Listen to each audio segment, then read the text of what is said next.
Abrão, dê-me as pessoas e pode ficar com os bens.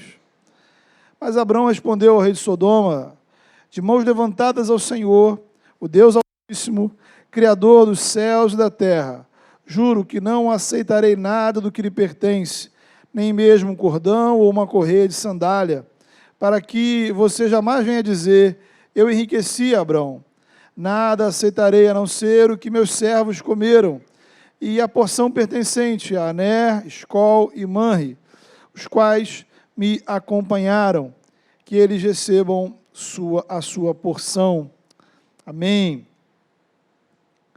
Bem, queridos, nós sabemos que o livro de Gênesis nos coloca diante de alguns mistérios, e o texto que lemos nos apresenta um deles, que é a história de Melquisedeque. A história é a seguinte: desde o capítulo 12 do livro de Gênesis, ou melhor, desde o capítulo 12, o livro de Gênesis nos vem contando a história de Abrão. Capítulo 12, o Senhor foi ao encontro de Abraão e ordenou que ele saísse da sua terra, da sua família, e fosse para uma outra região que Deus lhe mostraria. O Senhor o abençoaria, faria dele uma grande nação. Abrão, então, arruma suas mochilas, suas coisas, chama sua esposa Sara, seu sobrinho Ló, e eles saem nessa jornada rumo ao desconhecido, seguindo ali os sinais que Deus ia colocando no caminho. Já pregamos, inclusive, nessa série, o texto de Gênesis 12, de 1 a 3. Os negócios de Abraão vão prosperando.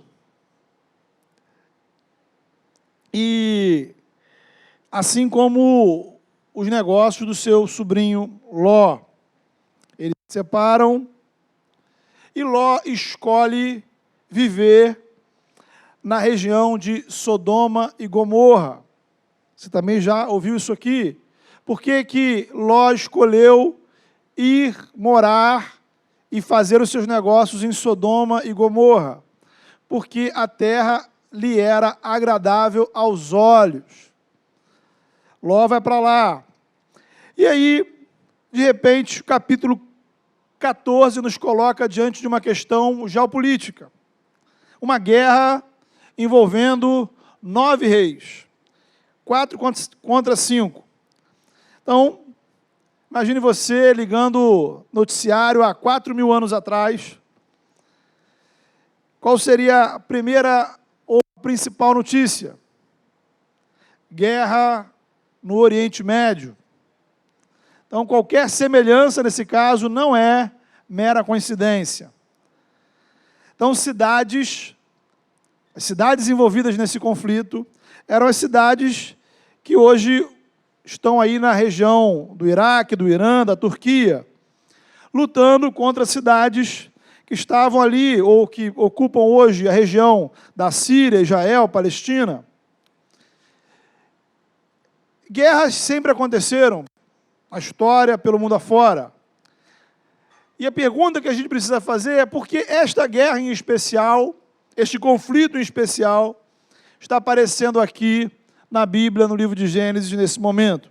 Acontece que nessa confusão, o sobrinho de Abraão, Ló, foi capturado pelos 4 reis que venceram a guerra. Então, mais uma vez, o nosso querido Ló, causando problemas para o seu tio Abraão.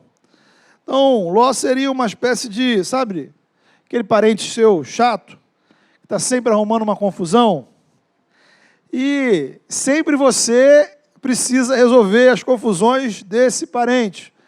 Então, toda família tem um Ló, né? Alguns são menos abençoados, né? Tem mais de um Ló, inclusive, né? Então, você precisa aprender, meu irmão, minha irmã, com Abraão, né? Ló, às vezes, é chato pra caramba, mas você precisa abençoar Ló. Eu sei que ele não merece, Ló também não merecia, mas Deus te chamou para ser bênção, assim como chamou Abraão. Então, Não desista aí do seu Ló, sabe? Não desista dos seus familiares. Seja bênção para os seus familiares. Seja um missionário junto à sua família. E aqui a gente está pensando na família ampliada mesmo. Irmãos, primos, tios, sobrinhos. Gente que precisa conhecer o Evangelho através da sua vida. Gente que precisa ser abençoada por atos de bondade que você vai realizar. Então, Abraão ficou sabendo que o seu sobrinho tinha sido capturado por esses reis. E ele estabelece uma missão de resgate. Veja aí o versículo 14 do nosso texto, né? Gênesis 14, versículo 14. Vai dizer assim: quando Abraão ouviu que seu parente fora levado prisioneiro, mandou convocar os 318 homens treinados, nascidos em sua casa, e saiu em perseguição aos inimigos até Dan. Abraão escolhe os 318 mais capazes para a missão. Então, não há, né, nenhum tipo de significado espiritual oculto nesse número 318, tá? Por que Abraão escolheu 318, né? Enfim, milhões de razões. Ele fez uma seleção e não havia 319 homens capazes, havia 318. Tá? Então, ele chamou os melhores e 318 foram voluntários, enfim. Né? O número dos soldados aqui não faz a menor diferença, irmãos. Tá? Podia ser 38, 108, 3.018. Tá?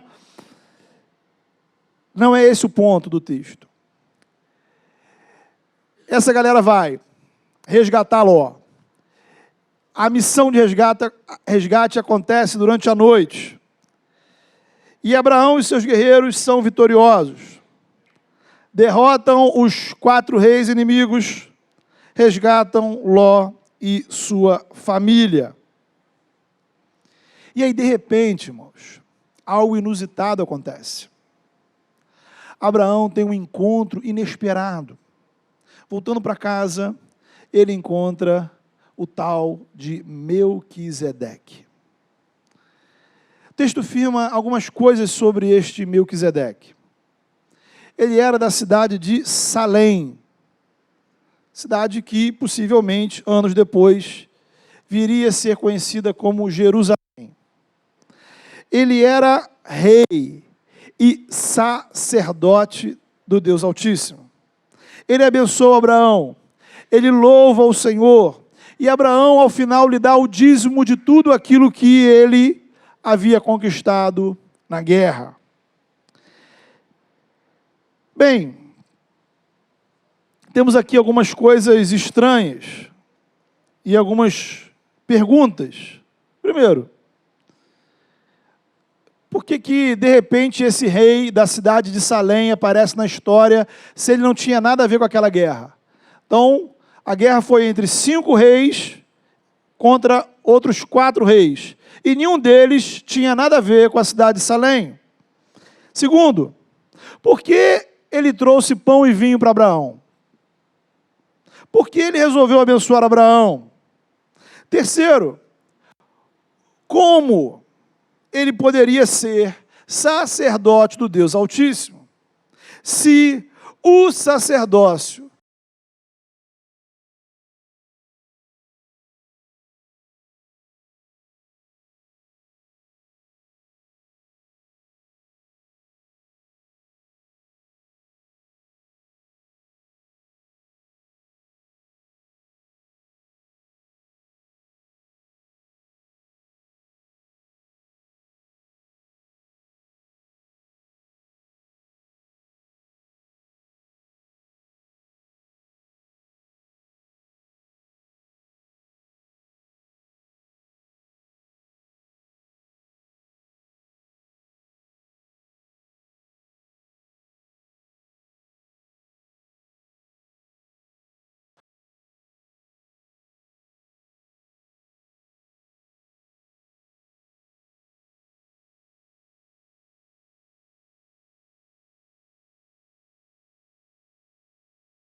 Abraão, ele louva o Criador do céu e da terra.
Aquela estrela era o sinal do nascimento do Salvador.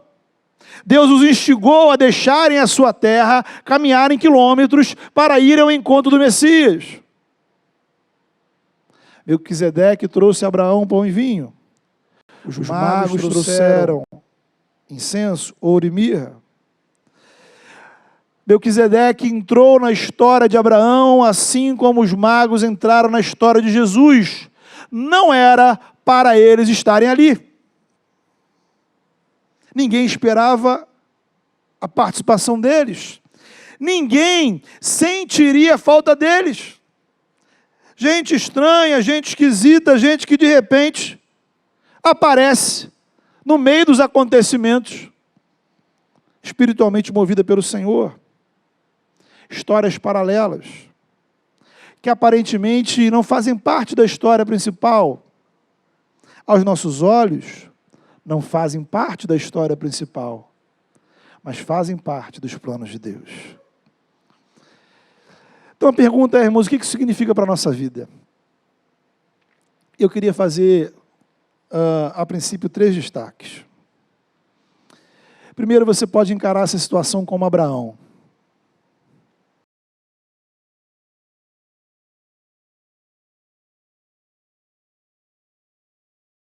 Inesperadas para te abençoar. Veja como a nossa mente religiosa opera. É muito fácil você chegar aqui e acreditar que Deus vai falar com você.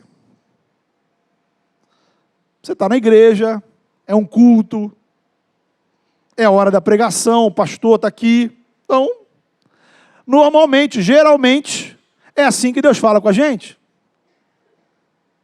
Agora, nós não entramos num restaurante esperando que Deus fale com a gente através do garçom. Não entramos em um Uber esperando que Deus vai falar com a gente através do motorista. Não vamos ao mercado pensando assim, poxa, Deus vai falar comigo através daquele caixa. Não entramos num consultório médico na expectativa de que Deus ministre ao nosso coração através do médico. Porque em nossa cabeça, Deus fala com Abraão. Deus usa Abraão para abençoar pessoas.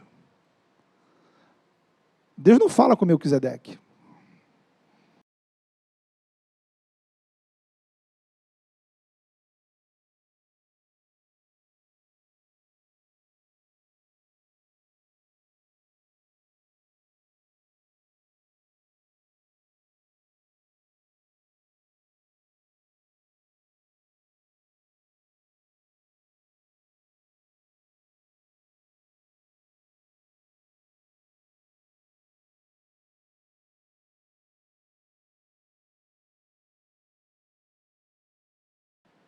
Gente desconhecida, que Deus usa para nos abençoar, para ministrar ao nosso coração. E o nosso desafio espiritual, irmãos, é reconhecer que Deus está falando através dessas pessoas. O nosso desafio é reconhecer que o Eterno, o Todo-Poderoso, esse que é o Altíssimo, não está limitado às pregações, aos domingos, aos cultos dentro da igreja. Eu preciso treinar os meus olhos espirituais, treinar a minha visão, treinar a minha percepção, para prestar atenção, para observar com mais cuidado, para notar e refletir. Que talvez Deus use pessoas totalmente aleatórias para falar com você. Óbvio que isso não significa que em toda hora, em todo lugar, Deus está falando com você. Né? Vale lembrar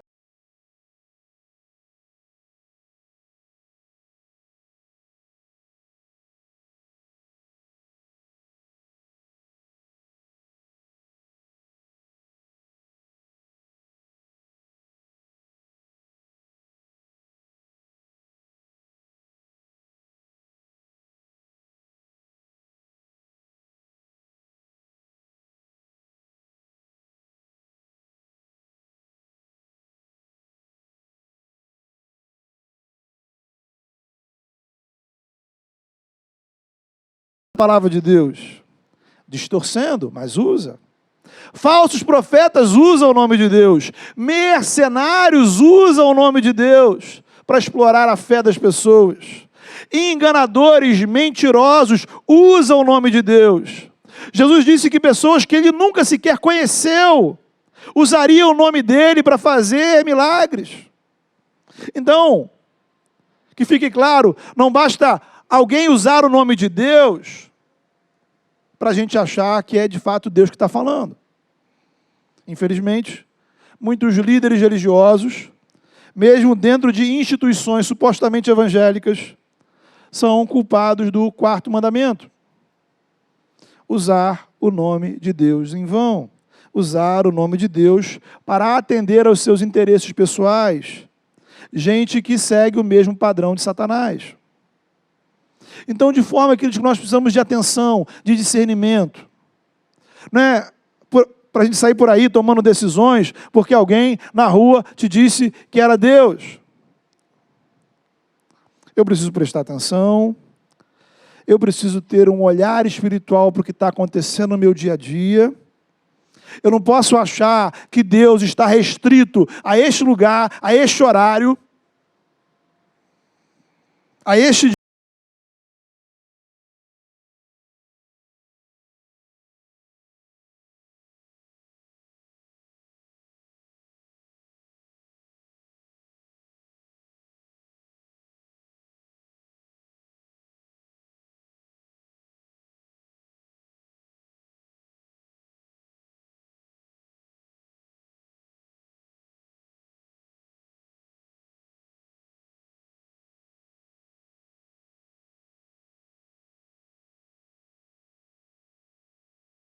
Isso. Então, importantíssimo que a gente treine a nossa visão espiritual nesse sentido. E aí a gente vai perceber agora o outro lado da história. Né?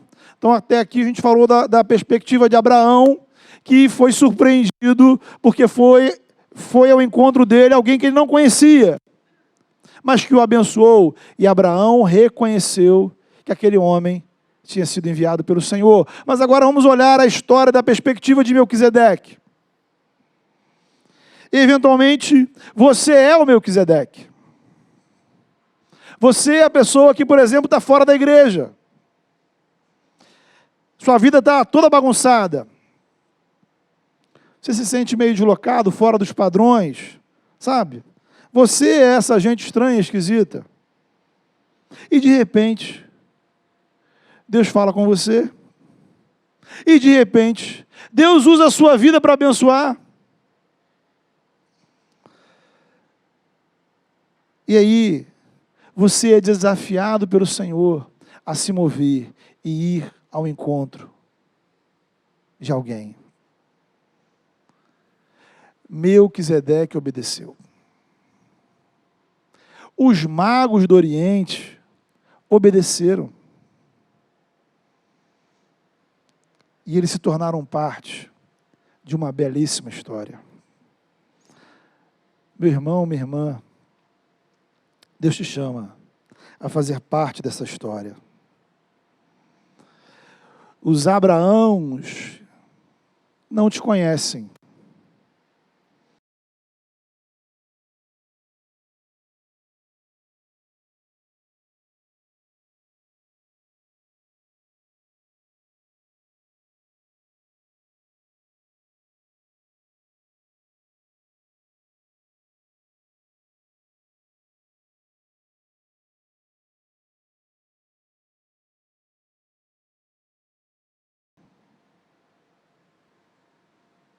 Não foram avisados que eles iam chegar. Mas quando eles chegaram, eles reconheceram eles como os primeiros adoradores do Messias. As primeiras pessoas que se prostraram para adorar os Messias, para adorar o Messias, não faziam parte do povo de Deus. Não faziam parte da igreja. Isso nos leva a uma terceira perspectiva do texto. Tem a perspectiva de Abraão, tem a perspectiva de Melquisedeque, tem a perspectiva da história toda. Veja, a Bíblia, como já falamos, ela nos mostra que Deus ele tem um plano principal, né? Uma história de salvação, uma história de redenção para toda a humanidade, para o universo inteiro.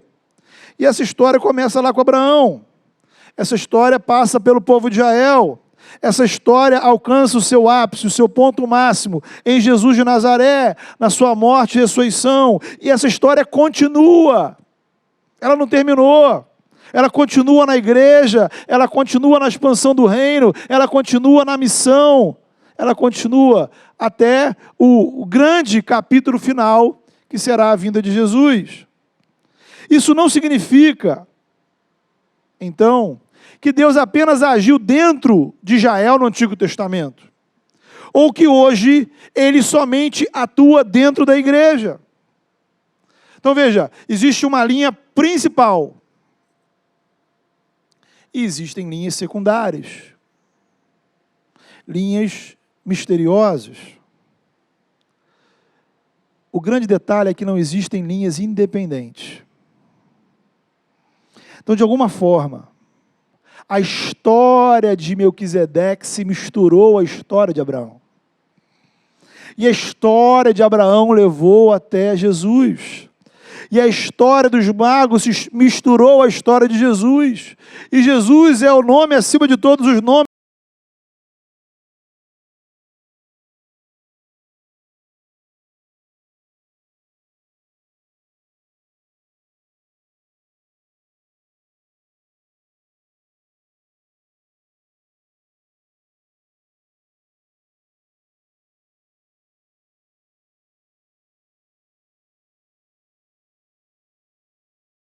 É uma história de tão ampla, complexa, que nós temos dificuldade de discernir seus detalhes. Mas o Evangelho, a Palavra de Deus, a Escritura, a revelação, mostra o que precisamos saber. A parte principal, o Evangelho nos revela o nosso papel na história. Como criação de Deus, pecadores, salvos pela graça, resgatados, renovados pela presença do Espírito, servos, filhos de Deus, cooperadores do reino, herdeiros da vida eterna. É quem você é em Cristo Jesus. Mas o Evangelho também nos revela o papel daqueles que ainda não conhecem a história. Todavia, por mais que a gente conheça a história, o autor da história continua a nos surpreender. A gente conhece a história, mas isso não significa que a história da ação de Deus no mundo seja uma história meramente previsível. Deus constantemente nos surpreende pela sua graça. Versículo 20. Veja, Abraão foi surpreendido, primeiro pelo encontro com Melquisedeque. Segundo, Abraão foi surpreendido por aquilo que Melquisedeque lhe falou. E está aí no versículo 20. O rei de Salém diz o seguinte: bendito seja o Deus Altíssimo, que derrotou os seus inimigos por você. Repare a seguinte questão. Melquisedeque encontra Abraão retornando da batalha. Então, tenta visualizar na sua mente aí a galera voltando da batalha, né? Então, está lá Abraão e os seus 318 guerreiros. Está Ló e todos os demais que foram resgatados. E um montão de carroças trazendo os bens que eles, que venceram, conquistaram. Então, está lá Abraão conversando com Ló, talvez brigando com Ló, repreendendo Ló, enfim. Está lá os soldados.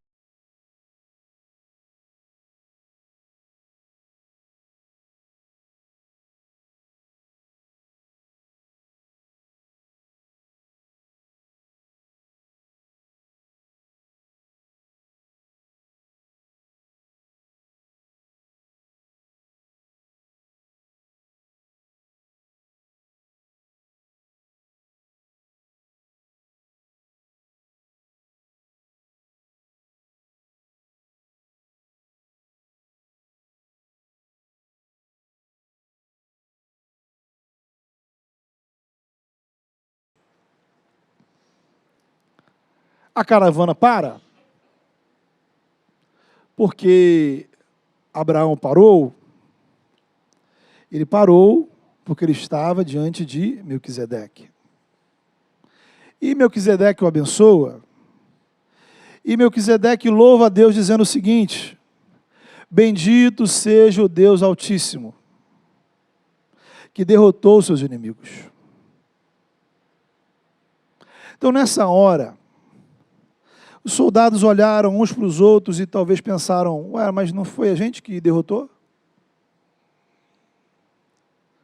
Não foram as nossas armas, não foi a nossa estratégia, não foi a nossa força, não foi porque nós éramos melhores do que eles. Não. Foi Deus.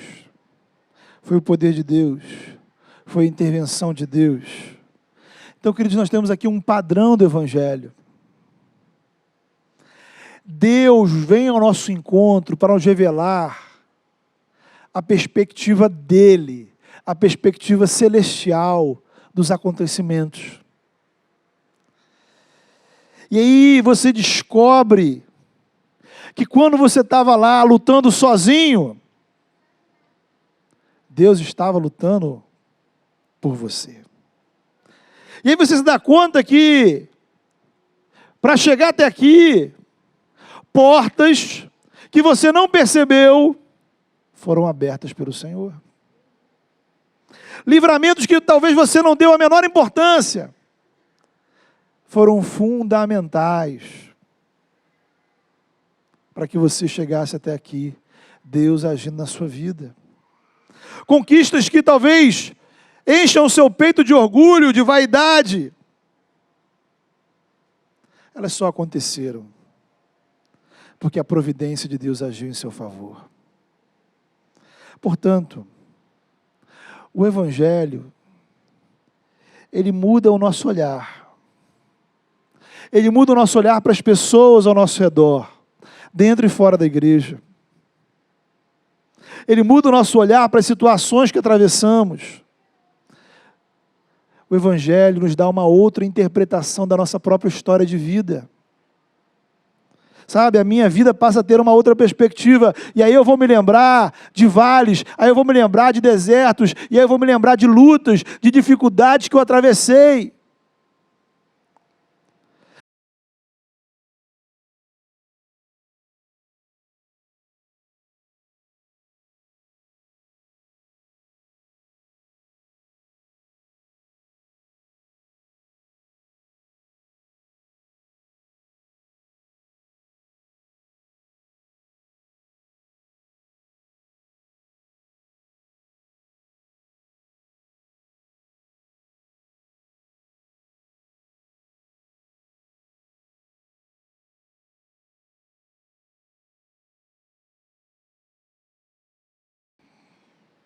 Mas aí você também olha para trás e lembra das batalhas que você venceu, dos planos que deram certo, das suas realizações, das suas conquistas. E aí você pode dizer, como salmista, não a nós, Senhor, não a nós, mas ao teu nome a glória, somente ao teu nome a glória. Então o Evangelho te dá condições espirituais de olhar para trás e dizer, bendito seja o Deus Altíssimo.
Porque ela aponta para algo que iria ficar muito claro no Novo Testamento.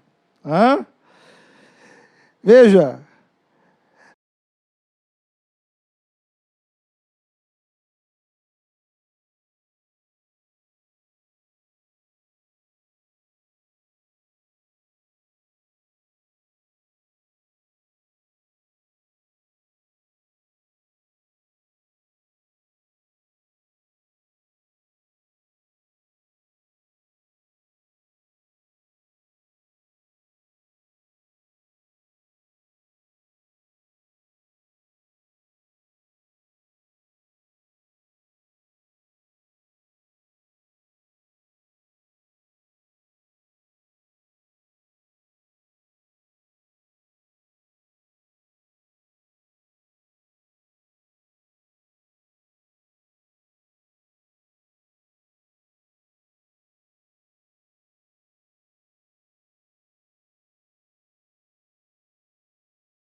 para nos convidar à celebração.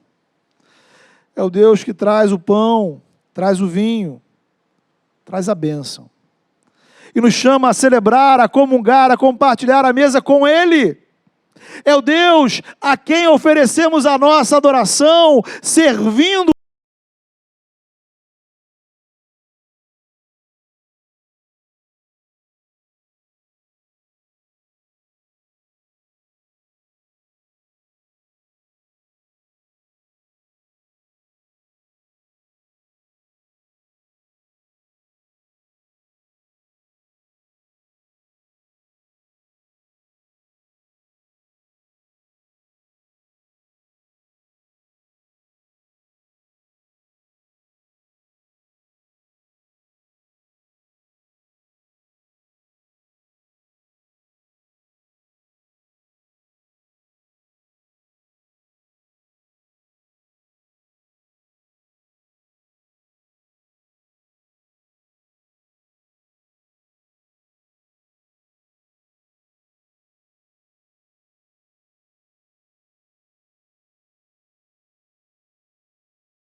Por isso o Evangelho nos revela que em Cristo somos mais que vencedores e a vitória que vence o mundo é a nossa fé em Jesus. Melquisedeque trouxe a Abraão pão e vinho para celebrar o pão que Cristo nos dá. É a sua própria vida. O sangue, o vinho que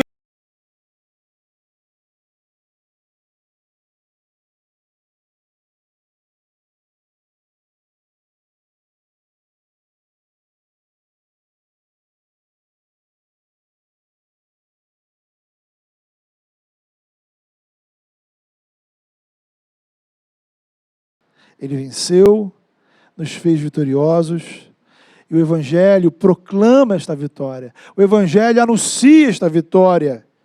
A ceia é a festa de celebração da vitória de Cristo. A ceia não é sobre o nosso pecado, as nossas derrotas, as nossas lutas, as nossas fraquezas. A ceia celebra o que Cristo fez por nós. E como Abraão, diante de Melquisedeque, somos desafiados a algumas atitudes. Primeiro, você precisa reconhecer que você está diante do Senhor.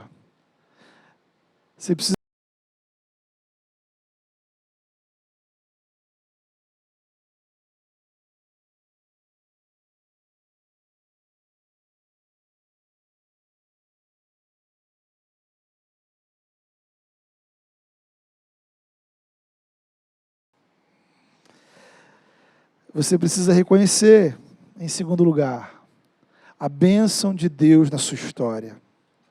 Você precisa olhar para trás e lembrar que as batalhas que você lutou na noite passada, nos dias passados, na semana passada, no mês passado, no ano passado. E você dizer, bendito seja o Senhor que me deu vitória. Em terceiro lugar, você precisa aceitar o convite para celebrar. Sabe? A beleza do Evangelho é que o Senhor nos convida a comungar com Ele. Por isso a ceia, ela é símbolo fundamental. Porque o Senhor veio até nós e nos chama a participar juntos. E em quarto lugar, qual vai ser a sua resposta? Abraão deu dízimo de tudo aquilo que ele tinha conquistado. Seria muito fácil a gente dizer que a resposta é apenas o dízimo, mas é muito mais do que isso.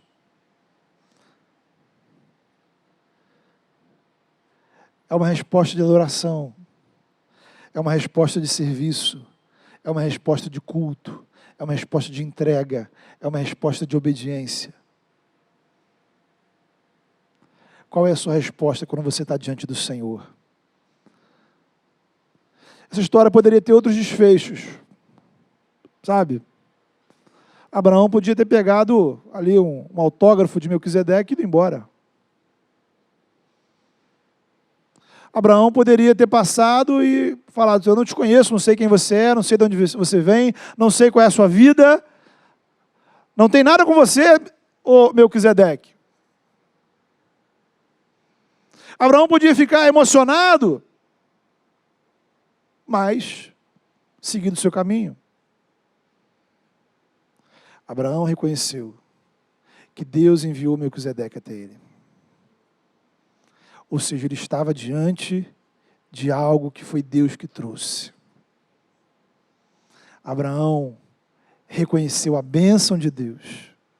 Por isso Abraão dedicou uma parte do que ele tinha ao Senhor.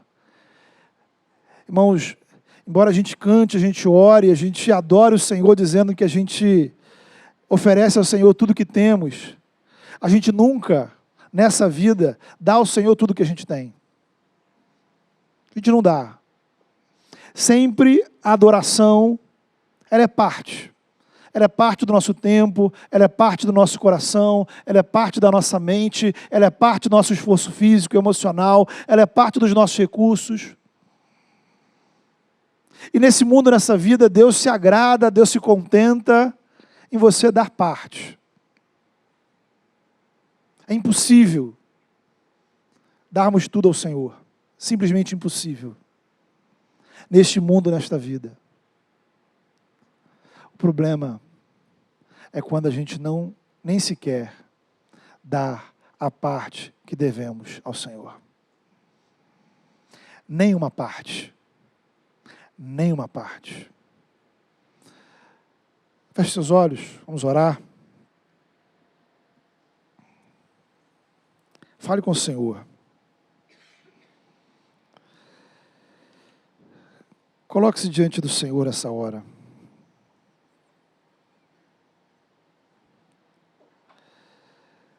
Há várias situações aqui nesse texto que se aplicam à minha vida, se aplicam à sua vida.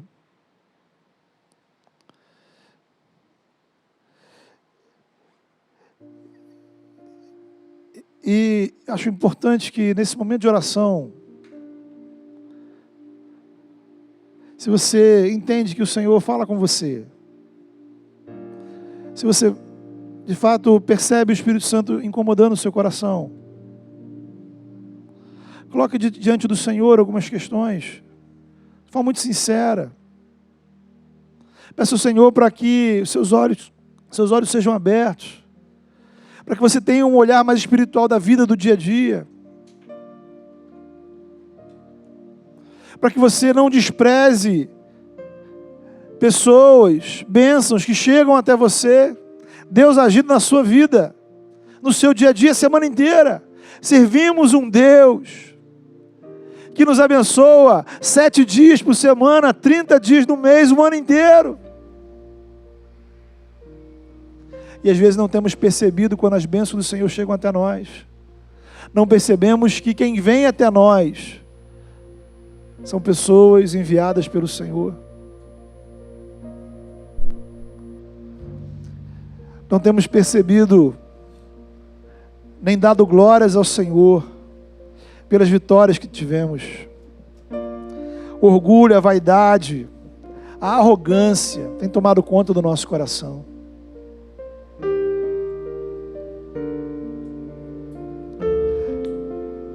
Não temos honrado o Senhor, às vezes nem sequer com uma parte do que temos, nem com uma parte do tempo, nem com uma parte do coração, nem com uma parte da vida. Não temos dado nada ao Senhor.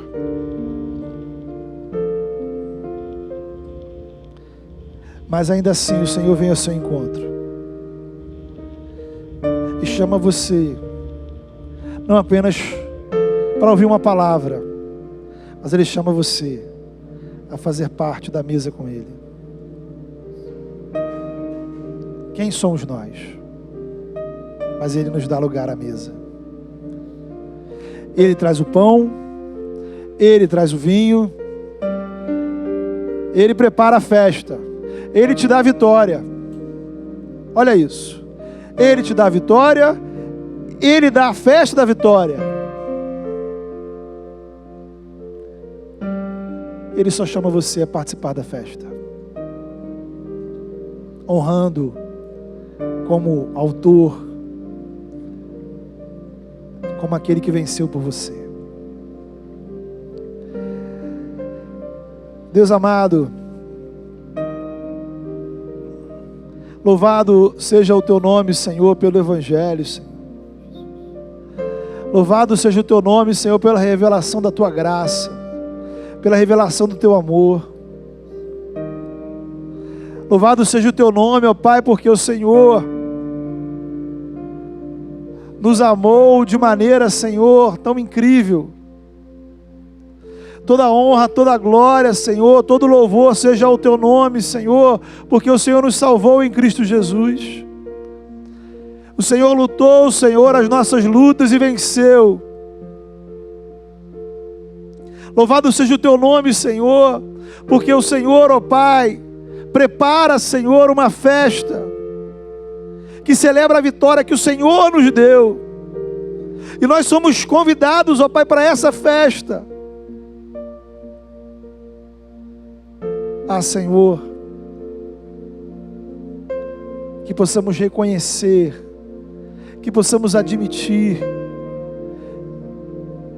que todo orgulho, vaidade, incredulidade, Senhor, sejam quebrados, para que o nosso coração reconheça que tudo que temos, somos, vem do Senhor.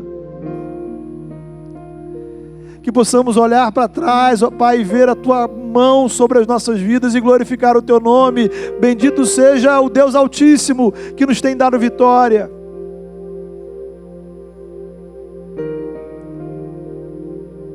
Senhor, abre os nossos olhos, ó Pai. Ajuda-nos a treinar a nossa visão. para um Deus, ó Pai, que é Deus. É um Deus ativo e atuante, o tempo todo, em todos os lugares. Abre os nossos olhos, ó Pai, para entre tantas situações desse mundo, discernir a Tua presença, a Tua voz e o Teu agir. Move o nosso coração em obediência ao Senhor, como o Senhor moveu o coração de Melquisedeque, ó Pai, a Te obedecer, como o Senhor moveu, Senhor, o coração de Abraão, para dar a ele uma parte de tudo aquilo que o Senhor lhe tinha dado. Pai, dá-nos um coração adorador, um coração generoso, um coração, ó Pai, preenchido com a Tua graça, de modo, Senhor, que ao oferecermos ao Senhor a nossa adoração, o nosso serviço, o nosso culto, a nossa vida, a nossa obediência, uma parte de tudo aquilo que o Senhor tem nos dado, Senhor, que isso seja uma coisa muito natural, Senhor, que haja alegria no nosso coração. Recebe a nossa adoração. Muito obrigado, Senhor, pela Tua vitória. Muito obrigado pela festa que o Senhor preparou. Muito obrigado porque o Senhor vem ao nosso encontro. Muito obrigado porque o Senhor se faz presente, Pai. Em nome do Teu Filho Jesus. Toca-nos, ó Pai, com Teu Espírito. Em nome de Jesus.